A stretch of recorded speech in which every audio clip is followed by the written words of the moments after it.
Juanma, pues no hay tiempo que no se cumpla. Ya vi que sí cumples tus promesas. También me da muchísimo gusto porque Siempre. hablamos hace pues ya un par de semanas y decías, no, a ver, yo voy seguido a Cancún, vamos a vernos, vamos a platicar en persona. Y ahí vamos un ratito platicando y ha sido una delicia, Juanma. Gracias por estar aquí. Es mi estudio casero hecho a mano. Gracias. Es tan bonito como bueno el café. O sea que feliz de estar aquí contigo y poder compartir. Yo siempre cumplo mis palabras. A veces tardo más, a veces menos, pero siempre cumplo. ¿Por qué se ha perdido eso? No sé, supongo que porque se han perdido tantas cosas importantes, ¿no? Antes, fíjate que justo antes de iniciar hablábamos de la virtud. Y creo que eso tiene que ver con la virtud también, ¿no? Las promesas son para cumplir, y si no, para mantener la boca cerrada. Y hoy vivimos en un mundo en el que tenemos tal necesidad de agradar en todo y para todo, que posiblemente se hacen promesas solo para agradar y no para cumplir. Quizá esta sea la cuestión. Sí, por ahí hay un dicho mexicano que es mentir para convivir. O sea, Lamentable, pero tú voy a inventar cualquier tiene... cosa para Sí, caer bien y para... sí. A ver, oye, yo, el que esté libre de pecado, que arroje No, la no, primera todos. piedra, Obvio. yo te diría que Sí. mucho tiempo en mi vida fui el bufón, el bromista, fui el que caía bien, fui el camaleónico para poder acomodarme en las Mm. fiestas y en las convivencias para que tuvieras una magnífica impresión de mí. Claro, piensa que hablábamos de Maslow también antes de empezar y escalón número 2, pertenece al grupo.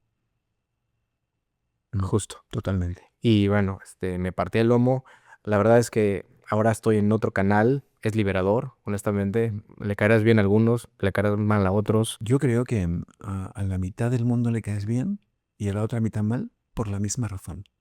¿A ti jamás te costó trabajo ahora que eres cada vez más público, que haces giras, que eres speaker, que tienes libros?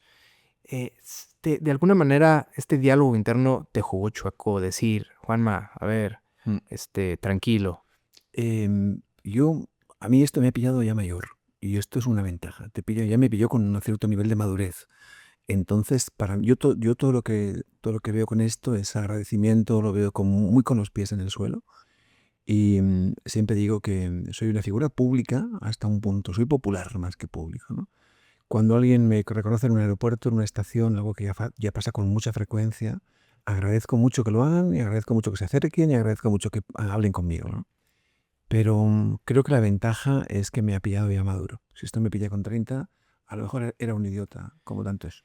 Fíjate que antes de entrar ahorita al aire, te platicaba de Julio Frenk, ¿no? Que es una Sí. figura pública experto en salud a nivel mundial y actualmente es el rector de la Universidad de UCLA.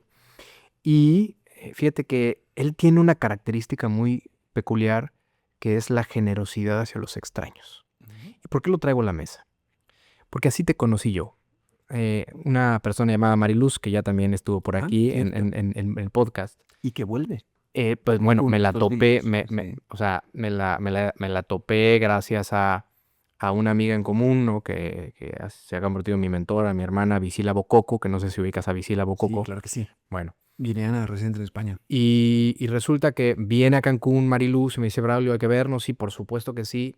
Y no recuerdo exactamente cómo, pero me platica de ti. Me dice, Braulio, no sabes a quién me encontré en el avión con una emoción desbordante. Yo dije, Sí. bueno, a Michael Jackson, ¿a quién te encontraste? Me encontré a Juan Maquelle. Y yo, a ver, Mariluz, con todo respeto, no sé quién es Juan Maquelle. Pero estaba tan emocionada, una emoción desbordante que dije, a ver, o sea, necesito saber quién es Juan Maquelle, que es una práctica común que yo hago cuando veo realmente luz en los ojos de las personas cuando hablan acerca de cierta persona. Ajá. Y un poquito a su proporción y con todo el respeto del mundo te comparo con Julio Frank, porque me dijo que la trataste espectacular. O sea, tú ahorita decías, Ujú. pues de repente me topa la gente, a lo mejor soy más conocido, ¿no? Y me paran en la calle. ¿De dónde viene esa generosidad hacia los extraños? Pues yo creo que del sentido común y de estar agradecido con lo que uno es y uno hace, ¿no? O sea, a mí que me reconozcan en un avión me parece que es un privilegio para mí. No que yo le haya atendido, que menos, es un ser humano que tiene todo el sentido además, ¿no? Hacerlo así. Fue bien bonito. Yo recuerdo que iba en el autobús y me subía a un vuelo a México y en el autobús que nos llevaba al avión ella me reconoce y me dice, pero tú eres Juan Maquia. Y digo, sí, sí, tal. Oye, mira, es que yo te sigo en las redes y tal. Y entonces, bueno, aquello que como un poco el momento no era el ideal para conversar y le dije, oye, mira, ahora que, ahorita que salgamos ya para Río y tal, ya estemos en el aire, me acerco un momento y conversamos. Y así hicimos, nos pusimos aquí, fuimos a llegar a la zona de las Azafatas, estuvimos conversando como una hora hablando de mil cosas. Y bueno, ya entusiasmado yo también. Me despedí cuando llegué a Cancún, cuando aterrizamos, y ya quedamos en contacto en que nos veríamos y en que lo que yo pueda ayudar, por supuesto que sí. Yo recuerdo muy bien mis inicios, muy, muy, muy bien.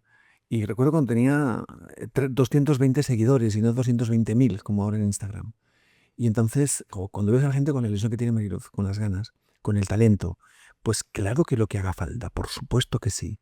Hay que ayudar a la gente que empieza porque yo creo que gran parte de esto, de nuestro trabajo, es este también, ¿no? Que los que amamos el desarrollo personal, los que amamos esto que hacemos, no tenemos que ver a los demás como un problema, sino todo lo contrario, tiene el mismo mensaje desde otro ángulo y esto también suma al desarrollo de personas. A algunos se les olvida, Juanma, hay que decirlo. Bueno, los egos son los egos, ¿no? Hay ¿No? egos en esta profesión, como en casi todas, pero especialmente en esta, hay egos superlativos. Y esto es algo que uno tiene que entender. Yo siempre he dicho que el ego te va a llevar muy lejos, pero que allí te va a dejar solo. Espero que por culpa del ego de Juan Maquelle no hayas traído la botella de vino que prometiste, porque yo tenía las copas Ay, lavadas pues eras. y bueno. He de contarte que más que por el ego de Juan Maquilla ha sido por un tema de peso. Porque tengo que llevar libros que mañana no voy. Entonces va a tener que haber una tercera ocasión, a lo mejor no aquí, Ya está. pero en algún bar, algún restaurante. Tenemos una razón para vernos nada Ya, más. ya, seguro. Mañana viajo a Panamá y de Panamá a República Dominicana. Entonces, toda mi maleta, o sea, todos los huevos de mi maleta que dan están llenos de libros. He tenido que dejar tequila en Guadalajara, cosa que me Eso duele es imperdonable. profundamente, pero Imperdonable. Oye, platícame de esta gira, platícame de estos viajes, porque mañana te vas a Panamá, ahorita veniste rápido a Cancún, a lo mejor a hacer escala, vienes de Guadalajara, o sea, traes una dinámica brutal sí. y que me cuentes por qué, que me cuentes quién la organiza. ¿Tienes alguien que dice, ver, vas a hacer estos días, esta es tu agenda? Lo hago yo. ¿Cómo se hace eso? Lo hago yo con ayuda de pocas personas, la verdad. Yo organizo la gira, yo pongo las fechas y hay en la parte de Guadalajara tengo un equipo maravilloso que me ayudan mucho en esa parte y todo lo demás lo gestiono yo. Llegué el día 2, estuve en Ciudad de México, he estado en Puebla, después he estado en Sinaloa también, varios días más. Luego de aquí me fui a Ciudad Juárez una semana para Johnson & Johnson. Ya regresé a Guadalajara, estuve como 4 días más. Viajé también a Hermosillo, Sonora. Ahora hago Cancún, mañana estoy en Panamá, pasado en República Dominicana con Marian Rojas Estapé, que es una psiquiatra brillantísima. De aquí regreso a Cancún y aún me queda la semana que viene Tijuana, Mexicali, Monterrey, no, Tijuana, perdón, repito, Tijuana, Mexicali y Mazatlán. Cuando dices yo lo organizo, Sí. ¿cómo se planea una gira? ¿Por qué tú? ¿Por qué no la editorial? Bueno, la editorial lo hace cuando lo que hago es presentar libros, cuando lo que hago son conferencias, que es en este caso. Pues más o menos soy yo el que organiza un poco el plan en función de la demanda de clientes que tengo en estas áreas y que me ve, oye Juanma, ¿cuándo vienes a Ciudad Juárez? Oye, pues voy a estar en tal semana, venga, pues organizamos una semana para ti. Y un poco así es como me voy moviendo. Y luego ya es en Guadalajara donde se mueven más este equipo que tengo de 2 personas que van buscando conferencias, no solo en Guadalajara, sino también en algún otro lugar.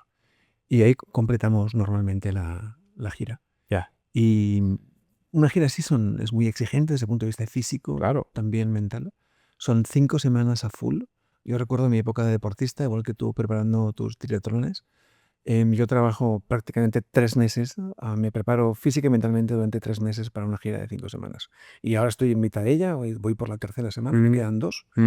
En los espacios de descanso, yo soy de los que creen que la clave del alto rendimiento profesional está en dedicarte al descanso con la misma intensidad que al trabajo. De acuerdo. Acabé el viernes en Guadalajara, sábado, domingo y hoy, días de descanso, recupero al 100% otra vez los motores y arranco de nuevo las últimas 2 semanas de gira prácticamente con la misma energía que la inicié allá a primeros de marzo. Cuéntame cómo te preparas estos 3 meses. Es como si fuera una pretemporada. ¿Qué haces? Tienes que tener algún ritual. Sí, bueno, es de concentración. Lo que hago es fortalecerme físicamente, especialmente caminar. Yo sé cuando hago una gira de estas, estoy muchas horas de pie y esto es importante estar en una buena forma física.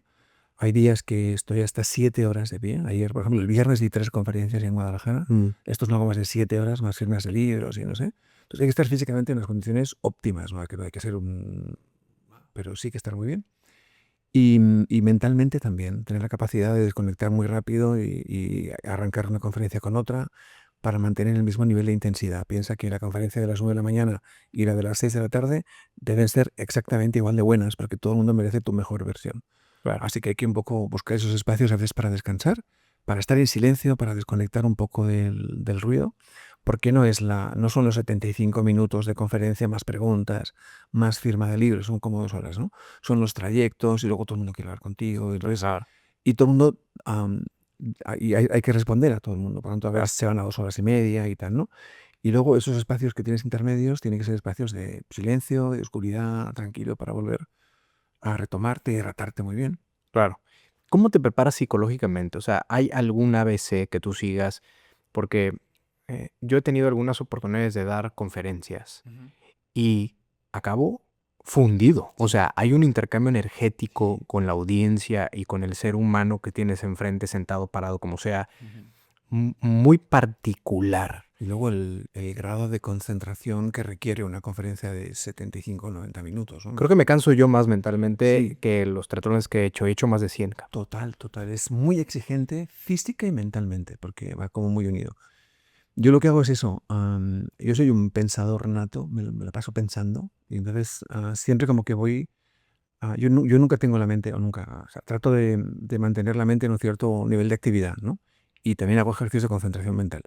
Y luego, lógicamente, tengo que hacer el apagón de vez en cuando para relajar y descansar. Pero sí que suelo tener un nivel de actividad mental ¿Cómo bastante apagar la elevado. mente? Y déjame ponerte un ejemplo que yo aprendí con un maestro, que incluso yo me lo imaginé como algunas películas, ¿no? Que de repente estos grandes pensadores o grandes líderes se acercaban con las manos, ¿no? Cruzadas en la espalda caminando y se acercaban a la ventana y se quedaban viendo la ventana y, ¿no? Y un silencio ensordecedor, ¿no? En la escena de la película, pero estaban pensando, ¿no? Y bueno, regresando al ejercicio, para mí era acércate a la ventana, Braulio, y describe todo lo que ves mentalmente, ¿no? Para que te trajera el presente, decir, no, pues estoy en la ventana, por ejemplo aquí que tenemos una ventana, estoy viendo Una vista espectacular. tal edificio, estoy viendo las plantas o los árboles, Y un poco de la laguna de Nichupilli. y estoy viendo la laguna, y entonces escribo, y entonces lo que estoy haciendo es estar aquí, estar en el presente. Es un ejercicio que yo aprendí. En tu caso, Verás, yo lo que me funciona muy bien, y es algo que mi madre decía, que es cambiar de trabajo es descansar. ¿Sí? Así que cuando tú cambias de actividad mental, cambias una actividad mental por otra, en realidad estás descansando. ¿Sí? A mí lo que más nos agota son las cadenas de pensamiento. Así que romper cadenas de pensamiento es una muy buena idea. ¿Cómo se puede romper esto? Con la música. Es imposible seguir un ritmo y tener un pensamiento a la vez. Así que poner música o cambiar de actividad, ¿eh? A veces uno tiene que dejar de estar concentrado en lo que está, que normalmente son o textos o libros, o estoy leyendo o estoy escribiendo, es lo que más me ocupa, más tiempo me ocupa, ¿no? O pensar, que es un oficio olvidado que yo practico porque creo que es fundamental que pensemos, ¿no? Y a veces llega un punto de fatiga mental que requiere hacer cosas triviales, como puede ser cocinar, o abrirme una botella de vino, o conversar con alguien de algo absolutamente intrascendente. claro. Y esto me hace descansar. Esto me saca de mi pensamiento y me devuelve un poco lo que tú decías, ¿no? A una realidad y una conciencia mucho más plena, más directa. Seguramente, Juanma, me falta mucho trayecto y kilometrajes, No, solo te pero la realidad es que en este espacio busco eso. Ajá. Busco que el invitado descanse. Sí, y lo consigues, ¿eh?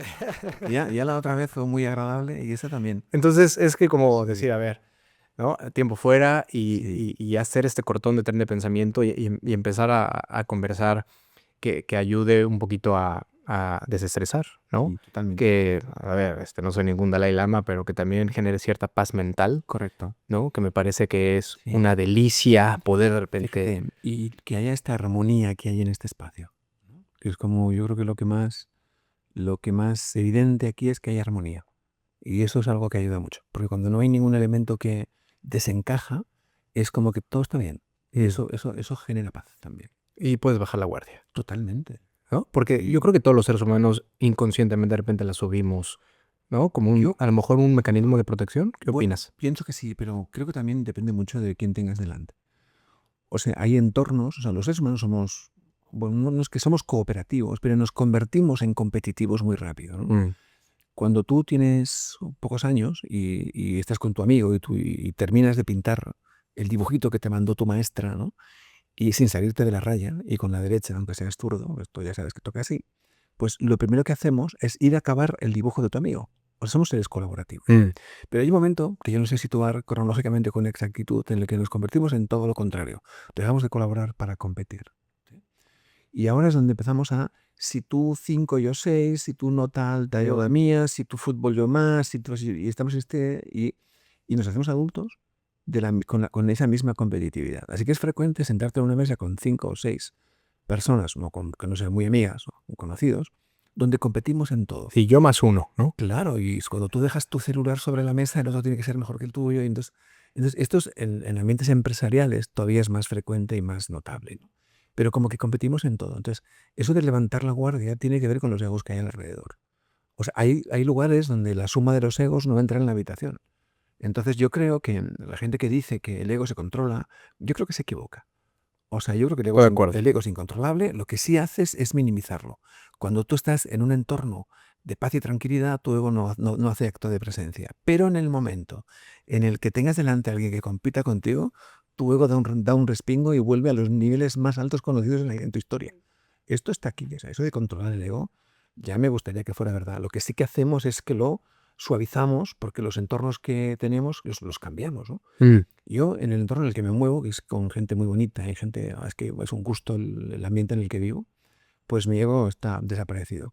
Ahora bien, cuando vuelvo al ambiente empresarial y no sé qué, ahí me veo yo con la espada también peleando. Digo, ¿por qué hago esto? Una persona me decía que en el mundo corporativo estás defendiendo tu castillo. De hecho, Totalmente. una persona que estuvo aquí también en el podcast me decía, es que así es el mundo corporativo, es que Sí, cada quien defiende su castillo y se llama el área de RH, el área de producción, el área de administración y todos, finanzas, todos. marketing. Y a mayor nivel directivo, más acusado este efecto, ¿no? Piensa que hay que relajarse un poco y empezar a entender, cuando tienes 48 años, que el tipo que te va a quitar el puesto está estudiando la prepa. Que esto es ley de vida, que esto es así. Que un día tendrás que dar un paso a un lado, no atrás, a un lado. Y mentorizar y dejar que alguien pase porque es bueno para la compañía, porque es bueno para ti, porque es bueno para el que viene por detrás. Eso de defender los puestos como si fueran bastiones. Esto Sí, es un sí, sí, absurdo sí. increíble, pero todavía hoy en A día muerte, ¿eh? no, la gente, ¿cómo? Con codos. A muerte. Y aquí a ver si podemos fastidiar al contrario para que no alcance la posición y no me cuestione. Y esto es malo para la compañía, es malo para ti, es malo para el que viene, y aquí no hay nada que... Hablando de egos, Juanma, ¿cómo manejas esta exposición en el escenario? Y déjame ir un poquito hacia atrás. Indudablemente, de repente cuando estás en una tarima y ves, ¿no?, a cierta cantidad de personas, desde 10, 20, 30 mil, los que sean, de repente se puede meter o colar estos aires de grandeza, ¿no? De decir, yo estoy arriba, ¿no? Y estoy enseñando o estoy, ¿no?, hablando acerca de algún tema que soy experto. Vamos a dejarlo ahí. Ujú. Y me gustaría saber cómo fue tu evolución o tu paso a paso de decir, sentía nervio cuando empecé, ¿no? Dejé el mundo corporativo, empecé a escribir los libros, me empecé a hacer speaker más a menudo, o a lo mejor antes ya lo hacías también, a lo mejor en una sala de juntas Ujú. Sí. y lo hacías con relativa facilidad. Después eso fue creciendo. No sé si algún momento el nervio luego se convirtió en una emoción de quizás mayor Ajá. envergadura. Después tú mismo regresaste a decir, a ver, Juan, a ver, no, todavía te falta mucho Ujú. por Sí. conocer. ¿Cómo fue ese proceso? Pues fíjate que en mi caso no ha sido así, porque yo creo que a veces los pasos más firmes se dan con las piernas temblando. A mí siempre me ha acompañado el miedo. El respeto más que el miedo, ¿no? Yo siempre he pensado, y lo digo y lo sigo pensando así, que el día que le pierda el respeto al público, ese día me dedicaré a otra cosa, porque creo que no tiene sentido, ¿no? El único momento en el que yo he visto, bueno, en el que hice un punto de inflexión, fue un punto de inflexión para mí. Fue mi primera conferencia para más de 1000 personas. Hoy puedo decir con orgullo que he estado delante de más de 4500, ¿no? Pero mi primer paso de los 1000 fue en Ciudad Juárez, 2019 o 2020, no creo que fue la primavera de 2020, justo antes de pandemia, Ok. de una conferencia en Juárez para 1100 alumnos. Y recuerdo que mis sensaciones, yo nunca había pasado de 1000, 600, 500, 800, pero nunca había pasado la barrera de los 1000. Era como que tenía una expectativa de, bueno, ¿cómo es 1000 personas? Mm. Cuando di esa conferencia, que fue en el TEC de Juárez, recuerdo que mis sensaciones fueron dos, mañana y tarde, y cuando volví en el avión de Guadalajara, de Juárez a Guadalajara, venía pensando en, pues ahora es que no he sentido nada especial, sino todo lo contrario. Hablar para 1000 personas es hablar para un bloque de gente, sé que es impersonal. Claro que luego tú te fijas en 7 u 8, pero es un bloque, no hay tanta diferencia entre 100 y 1000, ¿no? Ni 4000 tampoco. Entonces, fíjate que mi reacción entonces fue volver al origen. Encontré que en 1000 no había nada que me pareciera especial y creé un espacio en ese vuelo, una idea que se llamaba Café para el Alma y que me devolvía a los orígenes, me devolvía a la necesidad de volver a reunirme con 25, con 30 personas, que fueron mis inicios con Territorio Felicidad. Y sentí la necesidad de volver a conectar visualmente, físicamente, mentalmente con gente muy, muy, muy, muy cerca, ¿no? Y esto me hizo después dar un impulso importantísimo. Pero mi reacción de 1000 a llegar a 1000 no fue orgullo, sino volver a lo que me había nutrido más.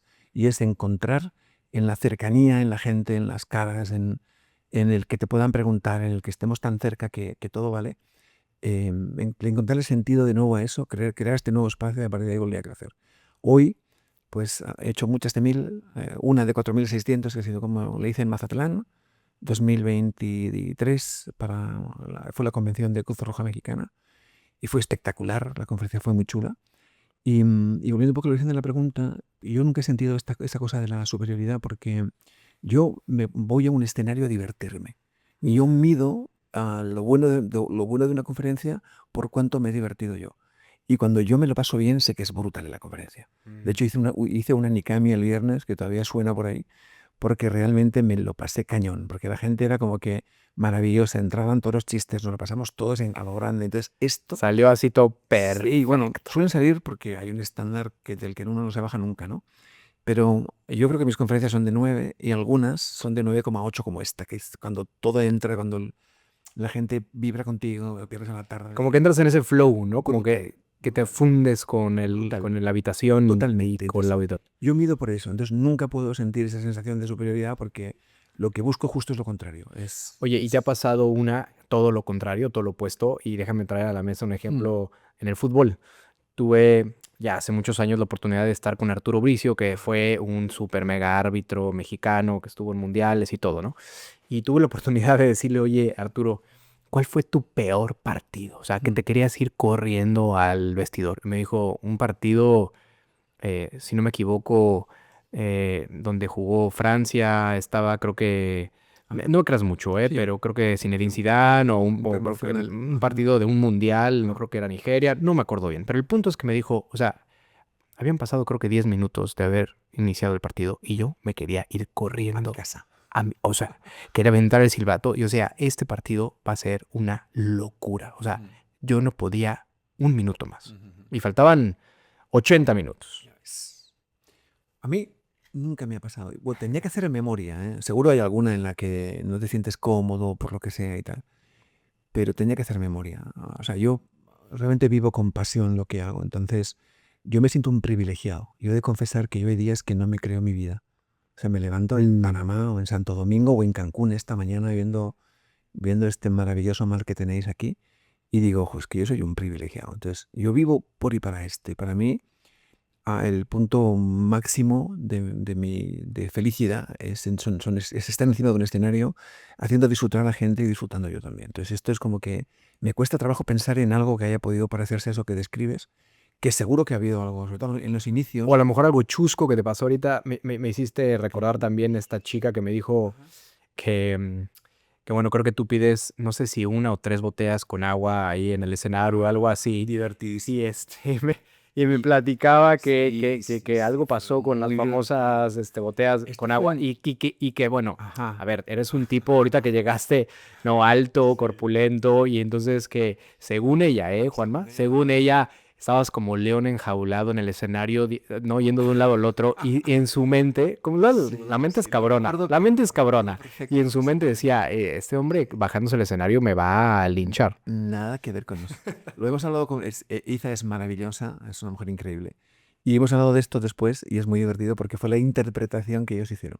Yo tengo una representante en Juárez, que es una mujer maravillosa también, se llama Julieta, y que, pues, no sé, en el momento en el que yo participaba en una conferencia con 700 personas, no sé, era en mitad de una comida la conferencia, ¿no? Entonces, el reto, bueno, era al final de una comida, el reto era que la gente no perdiera la concentración y siguiera la conferencia. Por eso me ponen a mí en quizá el momento más complejo para un conferencista es cuando Sí. sí, hay Y distracción. luego la digestión y la Sí, comida. bueno, al final, contrario que al final conseguimos que los meseros se pararan y miraran la conferencia en vez de atender a las mesas. O sea que logramos el objetivo, tanto ellos como yo.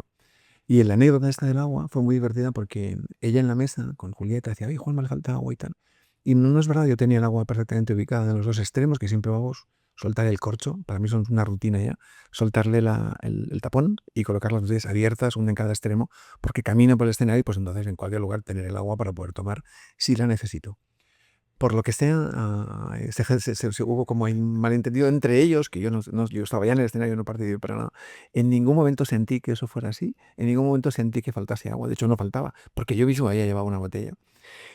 Pero es una anécdota de la que todavía nos reímos muchísimo cada vez que hablamos y nos vemos, hablamos de las botellas de agua, porque es como que forma parte de la historia que... Di la verdad, Juanma. Absolutamente, es absolutamente cierto. O sea, en ningún momento yo me quejaría de algo así. Además, yo siempre digo que verme a mí molesto es como ver un unicornio. Sí. Si alguien lo consigue, que me lo diga. Sí, justo lo platicamos en la primera entrevista, justo. Háblame de cómo manejas la distancia con la familia. Y te lo pregunto porque en estas giras, ¿no? En esta preparación de 3 meses, Ujú, luego en all in, yéndote a México o a ujú, cualquier ujú. país, ¿cómo manejas eso? O sea, para mí, por ejemplo, y te comparto brevemente, los 3 valores fundamentales. El primero es la familia, para mí. El segundo es la libertad, ¿no? Y la libertad no de hacer lo que se me pegue la gana, sino libertad de sentirme en paz, la libertad de poder, Sí, en un sentido más amplio. en un sentido de desarrollo personal. Ujú. Y número 3, el grit, ¿no? Que te platicaba un poquito de la palabra grit antes de arrancar. Pero para mí, puta, cuando me salgo de casa me cuesta mucho trabajo. A lo mejor tengo un chingo de apegos con mis hijos y con mi esposa. Todo está. ¿Tú cómo lo manejas? Pues fíjate, yo vengo entrenado de esto, ¿no? Porque durante 22 años de carrera profesional, yo viví fuera de mi casa. Yo vivía en Madrid y mi familia vivía en Oñati, que es el pueblo donde yo nací y donde, lugar que amo y donde quisimos criar a nuestros hijos, ¿no? Entonces yo de lunes a viernes ya estaba fuera de casa todos los días, todas las semanas durante 22 años, ¿no? Y ahí ya me entrené un poco, ¿no? Mm. Ahora tengo la suerte de que mi esposa me acompaña siempre que sus compromisos le permiten. Mm. De hecho está en Cancún hoy. ¿Ah, sí? Sí, sí, sí, sí. Ah, maravilloso. Y de esta gira, en la semana número 2 ya se incorporó al final de la segunda semana y las otras 3 que pasaremos la pasamos juntos. Ah, genial. O sea que procuro hacer compatibles las dos cosas. Con mis hijos es más complejo, ellos ya son mayores, tienen sus ocupaciones y aunque o sea, estamos muy cercanos todos y estamos como muy cerca siempre. De hecho, hoy he hablado con mi hijo Miquel. Este, pues no les puedes arrastrar, ¿no? Entonces ya tienes que esperar que hagan sus vidas y yo creo que un padre o una madre con los padres, con los hijos, es como tener una cazuela al fuego. Nunca te puedes desocupar del todo, nunca te puedes despreocupar del todo. Es como tener algo ahí Sí. ¿no?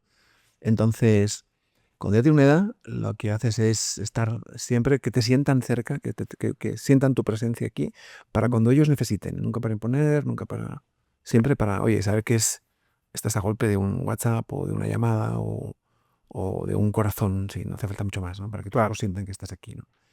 Y lo manejamos así, pues yo creo que hay que respetar sus vidas y nosotros las nuestras y... Fíjate que para mí, un indicador de medir el éxito en ese tema es cuando mis hijos crezcan. Te decía que Enzo y Santino tienen 3 y 5 años. Sí, De hecho, Enzo acaba de cumplir 3 años el 21 de marzo. Es rey de la primavera. totalmente, mi Bueno, hermana. de manera El mismo día que mi hermana. así, de manera natural, tienen que ser los reyes de la primavera, No cabrón. hay de otra. Y, y fíjate que para mí una medida del éxito en el futuro es más que jalar, atraer. Totalmente. O sea, que ellos les nazca decir, oye, papá, ¿dónde estás? Te caigo, vamos. Oye, Totalmente. llevo el postre, llevo el café. Eso, Te felicito puta, por esa manera de pensar. me encantaría que sucediera. Yo, mi mayor orgullo con mi familia, yo siempre he dicho que mi familia es como el proyecto más importante de mi vida, ¿no? También es mi empresa más exitosa, ¿no? Mía y de Maitere. Siempre he pensado que justo es eso lo que tenemos que conseguir, ¿no? El hecho de que tus hijos, si tú haces las cosas bien, no hace falta que amarres a tus hijos vuelen. No, o sea, yo por experiencia personal te lo digo, porque yo ya tengo 3 hijos y la pequeña tiene 28, o sea que... Y entonces nos vemos todos los sábados para tomar un vinito, para tomar un café, o comemos juntos, o cenamos con unos, o con los otros, o todos. O sea, siempre tenemos como esa cosa de familia, porque ellos buscan estos espacios con nosotros, ¿no? Y me parece que es como el mejor plan. Yo recuerdo cuando nuestra hija pequeña Laura se fue de casa, que la última en salir. Y entonces fue como que de repente nos quedamos pensando, y me decía mi mujer, oye, ¿y ahora qué hacemos? Es Digo, como el síndrome del nido vacío. sí, pero me decía, ¿qué hacemos? Digo, pues cambiar la cerradura. No sé qué te paro volver. Yo creo que cuando unos Pero en padres, chinga, por lo pronto. claro, pero por el bien de ellos también. Cuando unos padres logran que sus hijos se emancipen, sean independientes, que tengan la vida por delante, que se vayan con ilusión de casa, tú has cerrado un ciclo. Hemos logrado el éxito como padres. El éxito de un padre es la emancipación de los hijos. ¿Qué síndrome del nido vacío ni qué rollos? O sea, felicítate porque has logrado cerrar un ciclo. Ya. Y obvio, siempre abiertos a que en cualquier momento, si tuvieran que volver, esta es su casa. Pero pienso que hay que pensarlo con... O sea, yo soy de pensamiento positivo. O sea, cuando tus hijos se van de casa, tú has logrado un éxito importante. Has hecho el máster como padre. Y es que se vayan y a partir de aquí establecer espacios para que puedan volver cuando quieran. Y si haces las cosas bien, claro que vuelven. Y otro detalle, si no vuelven, pues vete tú a verle. Nunca reclames que mis hijos no vienen y tal. Esto me parece una estupidez. Mis hijos viven, y si están ocupados, tienen su vida. Si tu hijo no viene a verte, agarra el carro y vete tú, no seas huevón. Claro, de acuerdo, totalmente. ¿Tiene la necesidad de verle? Si no se convierte en un pinche chantaje emocional, es que no vienes a verme y no vienes a cuidarme. Eres tú. Puta. Pues agarra el Es decir, oye, pues ya son adultos, ya hicieron su vida y ya no es que ven a verme y no me has hablado. Y yo no puedo con eso. No. Además, tú tienes 60 y todo el tiempo libre, o 50 y todo el tiempo libre. Ellos tienen 22 y todo por hacer. Eres tú el que ha de buscar espacio para verle y no él a ti. Yo no soy partidario, o sea, de esa forma de pensar. Sí de creer que cuando tus hijos se van de casa y se van independientes, libres y por voluntad propia, y a trabajar y a vivir independientes, tú has logrado un éxito notable como padre. Existe este tema de mamá cuervo, no sé si en España pasa, ¿no? Es que mis hijos son los más bonitos, Ah, bueno. ¿no? Pero volteándolo en tu caso, que diga, no, es que Juanma es el mejor speaker del planeta, ¿no? Es el mejor escritor del mundo. ¿Recibes feedback de tu familia frontal, straightforward? Sí, pero en mi casa no hablamos de trabajo, porque no toca. Hablamos del trabajo de mis hijos. ¿Y es una regla no escrita? ¿Es Prefiero algún no. pacto? No, prefiero hablar de ellos que de mí. O sea, yo trato de apoyar a mis hijos a nivel profesional, por mi expertise como directivo y tal. Soy el consultor de mis hijos. Entonces prefiero hablar de su trabajo que del mío. Y el mío pues está en las redes sociales, lo ven, pero no hablamos mucho de esto. No me interesa mucho a mí. ¿Pero se da de manera orgánica, Juanma, que no hablen del tema? No. ¿O es algo que se acordó en Bueno, familia? yo prefiero no hablar. Entonces cuando sale este tema, prefiero cambiar de cosas y centrarme más en ello. Y se los dices. Sí, tú también. Oye, a ver, no hablemos de eso. No, mi trabajo es mi trabajo y yo prefiero hablar de vosotros y de lo que ellos hacen y de lo que quieren. Entonces, el 90% del tiempo que tenemos para hablar de trabajo es de los suyos, no del mío. Estudiaste un máster en psicología positiva. ¿Yo? Sí. Sí. ¿Eso fue después de la hernia discal? Después. Después. Pero ese rollito, ese gusanito de la psicología positiva y demás, ¿ya lo traías antes de la hernia discal o cómo fue? De toda la vida. Yo he practicado la psicología positiva desde los 20 años. Lo que pasa es que no sabía que se llamaba así. Pero esta forma de pensar, yo no llegué a donde llegué por mi talento. Llegué por mi actitud. Claramente. Acabas de decir algo muy, muy, muy cabrón, muy importante para mí, y que es el grit, justamente. Hay mucha literatura acerca del grit. Una que a mí me gusta mucho es Angela Duckworth, el libro se llama Grit. Y justo ella habla de diferentes ejemplos, como en diferentes equipos y incluso en el ejército estadounidense, ha habido evaluaciones en donde antes de arrancar un proceso de lo que tú quieras, ¿no? En donde van a entrar al ejército, en donde van a ir por un campeonato en un deporte, lo que sea, al arranque saben cuáles son los individuos más talentosos, ¿ok? Y resulta que los que acaban en la meta final, los que se gradúan, los que se certifican, los que ganan la final, ninguno de ellos son los que empezaron siendo los más talentosos, son los que Bueno, tienen grit, totalmente. son los que Totalmente. aprietan la pinche mandíbula y siguen y continúan. Y es lo que me estás diciendo, o sea, yo no era el más talentoso. Ni de largo. Que va, que va. Lo mío era actitud. Y era mi forma de pensar y el creer que se puede y el buscar siempre el cómo. Yo nunca me pregunto por qué, te decía antes, ¿no? Yo ante cualquier evento que me puede pasar en lo personal, a mí no me interesa un carajo preguntarme por qué. Porque preguntarme por qué es disponer mi mente a que se explique el problema y no pierdo un minuto en esto. Yo siempre me pregunto cómo. Y eso dispone mi mente a encontrar la solución. Así que yo soy el hombre del siempre sí. De hecho, en mi equipo en Guadalajara me llaman el hombre del cómo sí. Porque siempre mi actitud es, a mí no me, ¿qué problema? Pues vamos a buscar cómo, vamos a ver cómo sí, ¿no? El otro día estábamos en Hermosillo, Sonora, y yo tenía que atender una inauguración de una universidad que había comprometido con el rector en Juárez, que estaría presente 20 minutos por Zoom, que me coincidía con 2 entrevistas en medios de comunicación, y entonces era como que, ay, pero es que coinciden las horas, Juan, me dijo, bueno, relájense, vamos a ver cómo sí. Y como si fue, ya llamar a uno, retrasamos aquí 15, otro retrasamos 10, aquí lo cambiamos a la 1, y al final hicimos todo perfecto, sin estrés, sin agobios, y todo esto a las 10 de la noche, pensando en, oye, ¿cómo hago todo? En plan, al preguntarme, joder, ¿por qué mala suerte que me coincide? Sí, no se puede. No, No, es que la senda no se puede. O sea, ¿no te ha pasado a esas personas? Es que Sí. no tengo tiempo. No, claro. Es que no puedo porque tengo la agenda apretadísima. Bueno, yo creo que todo el mundo tiene tiempo. Lo que quizá no tenga es prioridad, pero tiempo sí tiene. De acuerdo. Yo creo que siempre todo se puede, se puede. Entonces solo hay que buscar la manera y para eso hay que disponer la mente de una forma adecuada. ¿Identificas de dónde viene eso, Juana? ¿O tú lo fuiste desarrollando que al principio no sabías cómo articularlo? Un poquito en mi experiencia personal, este grit, que hoy lo puedo articular tal cual en una sola palabra, pero antes yo no sabía de dónde chingados venía ni cómo articularlo, simplemente lo sentía. Sentía este fuego interno de seguir y aventarme 10 años haciendo triatlón, por ejemplo, ¿no? Ajá. Fíjate, yo creo que esa conciencia de no ser brillante, de no ser el más listo, me hacía buscar estrategias para estar en primer nivel. O sea, yo siempre he querido estar con los elegidos.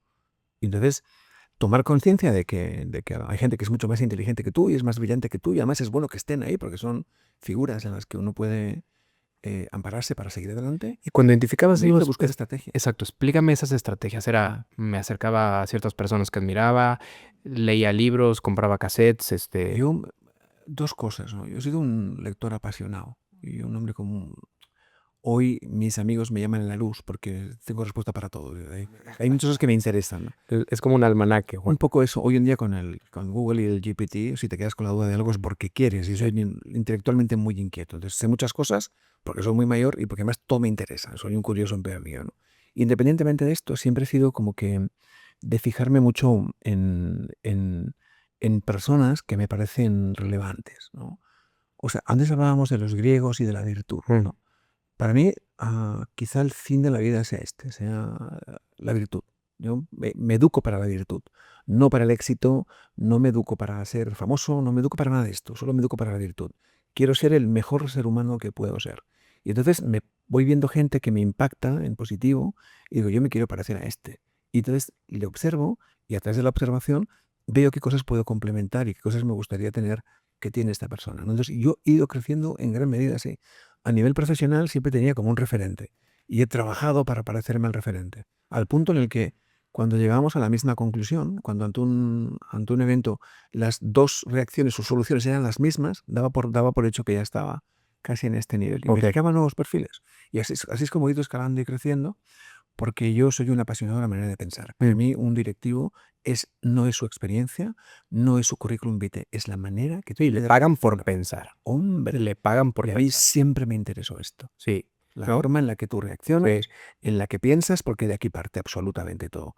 Entonces a la gente no le pagan por lo que sabe, le pagan por lo que hace con lo que sabe. Y a mí me interesaba la segunda parte. Que un poquito es la definición de sabiduría desde cierto ángulo, ¿no? No es cuánto sabes, No. es con lo que sabes Ajá. cómo puedes poner soluciones sobre la mesa, ¿no? Sí, el conocimiento es un motor parado, el que lo mueve es la actitud. Sí. Así que lo que mueve el motor es esto. Entonces yo siempre me he fijado mucho en eso. Me interesa hacer ahí doble clic en la actitud, Juanma. Muchas veces puedes tener un pésimo producto, hablando de marketing, por ejemplo.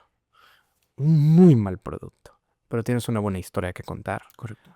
O el vendedor tiene una magnífica actitud. Y viceversa, puedes tener un magnífico producto, ¿no? que cura el cáncer Y ser muy mal. y puta, puedes tener una pésima actitud, ¿no? Y llegas de malas, ¿no? A ver el cliente o qué sé yo. ¿Tienes un ejemplo concreto que tú recuerdes? Pues, fuiste director de marketing a nivel nacional de una gran empresa que para ti era muy evidente decir, es que este es la epítome de la actitud para bien y para mal. Sí. Bueno, porque quizá en Grupo Correos, una de las empresas más importantes del país, de la que yo fui director comercial de marketing, recuerdo siempre les decía lo mismo. Decía, es que esto, o sea, vender paquetería no tiene glamour. Así que tenemos que ponerle interés y cosas o sea, hemos encontrado un storytelling chulo, algo que la gente quiera escuchar. Porque claro que no tiene, o sea, el transporte urgente no tiene mucho glamour, ¿no? Entonces hemos de buscar cosas que sean interesantes. Logramos hitos espectaculares en esto. O sea, fue espectacular porque logramos storytellings chulísimas, hacer cosas que la gente entendiera, hacer atractivo algo que no tenía glamour, ¿no? Para nosotros no vendíamos Chanel, vendíamos cartas y paquetes. Entonces, ese fue un gran reto, ¿no? El hacer esto. ¿Y recuerdas una narrativa, un relato que Muchas, sí. era como muy simplón, si quieres, Bueno, pero que era muy coloquial? Para mí la clave siempre ha sido la propuesta de valor. O sea, hay como 5 cosas que uno tiene que saber antes de lanzar un producto al mercado, ¿no? Lo primero siempre es identificar el mercado, porque ningún producto es para todo el mundo, así que si tú no identificas bien tu mercado, pues es posible que estés tirando muchas balas a lugares donde nunca vas a acertar, ¿sí? Lo segundo es tener una propuesta de valor que sea aceptada por el mercado. No porque tú quieras que sea así, sino que algo sea aceptado, ¿no? Entonces, yo siempre he trabajado mucho en la propuesta de valor en una cosa que yo llamaba siempre como que 7 más 1 razones para elegirnos a nosotros, ¿no? Que luego igual eran 10 o 9, pero yo siempre partía de 7. Entonces, hacía esforzarse a mi equipo para que encontráramos 7 razones por las cuales tú tenías que elegir mi propuesta y no otra, ¿no? 7 razones que yo solo pudiera apoderarme, solo fueran cosas mías. O sea, que no fuera un genérico, esto no me vale. Entonces, buscábamos esto y hacíamos que toda nuestra fuerza de ventas, que eran 3000 casi, se aprendieran esto como la misma Biblia. Si un vendedor no sabe por qué tienes que elegirle a él, ¿quién le va a comprar? Claro, entonces la cosa es que, oye, la pregunta más discriminativa de un buen vendedor es ¿por qué a ti? ¿Por qué tengo que comprarte a ti? Cuando tú le preguntas y no sabe responderte, entonces tenemos un trabajo que hacer, que es formar a esta gente en dar respuesta a esto y una respuesta obvia, ¿no? Después, para mí una vez que tú tienes claro cuáles son las razones por las cuales yo tengo que elegirte a ti, no hay por qué expresarlas todas, ¿eh? Solo tenerlas ahí en la recámara y muy claras.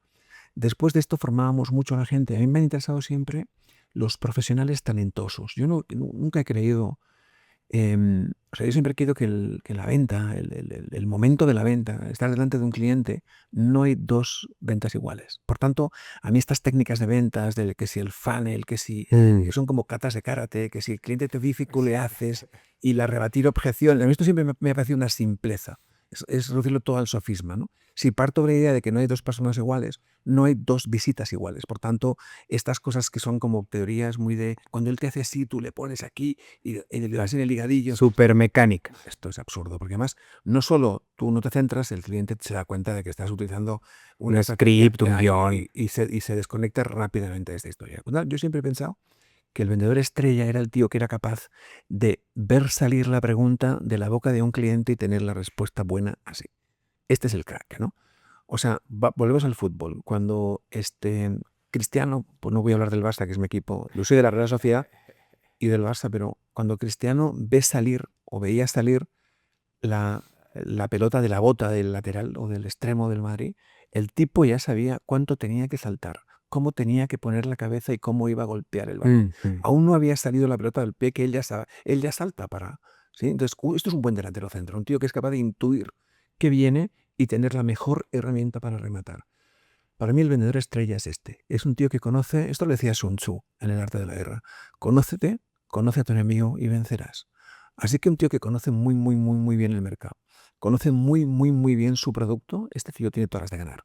La cuestión cuál es, que en el ir a ver a un cliente le puedas mantener la visión en los ojos, generar la confianza, tener una conversación tranquila y relajada con él y ante cualquier cosa que el cliente te pueda plantear, tú tengas una solución o al menos puedas estudiar una. Entonces, este es el tío brillante, porque no rompes la conversación, no rompes el ritmo de la visita, no haces catas, no haces cosas en el aire, no das volteretas, que es bastante absurdo. Y entonces esta gente tiene un éxito mucho mayor, ¿sí? Porque todo es Sí. natural, todo es mucho más normal. Así que lo que hacíamos era identificar estas 6 o 7 cosas, entrenar a nuestra gente con esto, que fueran los que mejor conocían el mercado. Yo nunca me cansaba de enviar clippings de prensa, de formarles sobre la competencia, que nosotros llamábamos concurrencia. Yo no compito con nadie. Yo siempre he dicho que yo compito con los que están por encima de mí, los que están por debajo compiten conmigo, ¿no? Así Mm. que me centraba en los 2 o 3 grandes operadores que había en aquel momento en el país, veíamos qué hacían bien, aplaudíamos lo que hacían bien, conocíamos perfectamente lo que hacían bien, y a partir de ahí, cuando tú ibas a un cliente de estas empresas y el cliente te hablaba de sus bondades, tú claro que las reconocías y dabas alternativas. Y ahí establecíamos un diálogo y un debate con el cliente entre iguales, entre profesionales, sin catas de karate, sin tonterías y sin volteretas. Y esto nos hizo triunfar de una forma importante. Me encanta este nivel de formación, digamos que era la última capa para que tú redondearas Sí, a tu fuerza comercial. sí, yo tenía, y lo mantengo, ¿eh? O sea, para mí un vendedor, 50% condiciones innatas, 50% condiciones adquiridas, ¿no? Entonces, tú tienes dentro, y esto se puede medir con un IPV, con lo que sea, tú puedes medir cuál es el talento natural de un vendedor para vender, ¿no? Para mí hay aspectos críticos: disposición general para la venta, receptividad, si busco un tipo que me aguante bien un mercado, agresividad, si necesito abrir mercado, que tenga ese puntito de agresividad elegante, ¿eh? Estos que van con la motosierra, ni uno, no en mi equipo. Después, para mí quizá el factor más determinante es la tolerancia a la frustración, que sea elevada, y a partir de tener lo básico cubierto, 5 puntos a tus condiciones innatas. Bueno, pues los otros 5 a las adquiridas. Como las innatas no las puedo controlar porque no dependen de mí, las adquiridas sí. Yo tenía gente siempre muy formada, muy profesional, con conocimiento claro del mercado y del producto. O sea, los 5 puntos de las condiciones innatas yo los sumaba todos, si no, no juego. Y de esto, de las innatas, pues cada uno las que pudiera aportar. Mm. Entonces, para mí que era un buen vendedor. Si tú tenías en condiciones innatas 3 y en adquiridas 3, eres un 6. Pero con menos condiciones innatas, o sea, con un 2, si yo te daba 5 en adquiridas, tenía un 7. Es mejor vendedor un tío que sabe cómo trabajar a nivel profesional y conoce bien el mercado y el producto, Mm. que un tío que tenga condiciones Mm. innatas. Mm. Yo nunca quise, no creo en los vendedores estrella. Mm. Creo en la gente trabajadora, formal, y que además hace las visitas y no te engañan los reports y hace las cosas bien. Y esto muy, muy, muy trabajado.